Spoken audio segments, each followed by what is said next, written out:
Gawa tayo ng suka. Suka. Murong suka. Ayan, marami tayong sili. Tapos bumili ko ditong cane vinegar.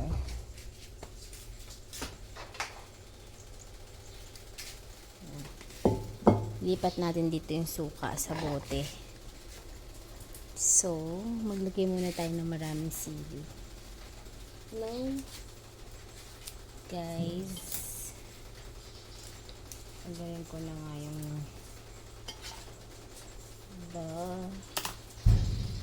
what?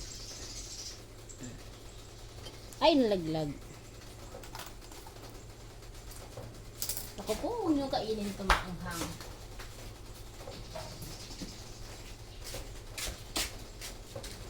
Kadami natin sili, guys.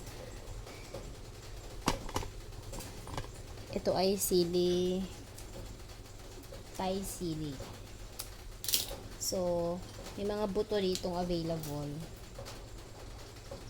Mura lang yung sili na buto nito eh. Alam ko 50 pieces. Ano na siya, 20 pesos lang.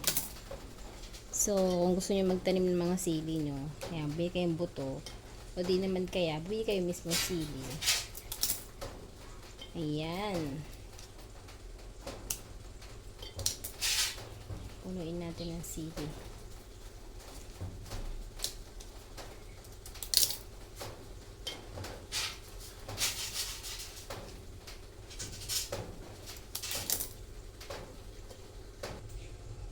So, buhos na natin ito suka. Ate.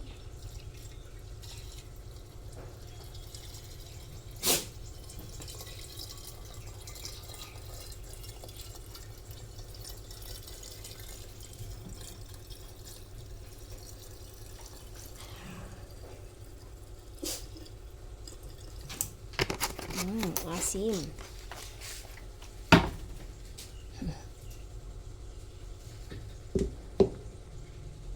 Ayan, balik na natin yung takip. So, pag may bawang ako, lalagyan ko siya ng bawang. Ayan, tagay na. Anyway, may binili nga pala ako itong vacuum sealer. Ayan. So, tamang-tama, meron tayo ritong empanada. Lalagyan natin din sa plastic para ma-store natin siya ng medyo matagal-tagal sa rep. Yan. Perfect to sa suka na ginagawa natin, guys. Kapag naburo na yun, masarap yun. So, kung gusto niyo itong vacuum sealer na yan, nilalagay ko yun sa ating shopping cart. At yan, mag-checkout na rin kayo. Mura lang yan. Nasa 200 plus lang yan. Okay.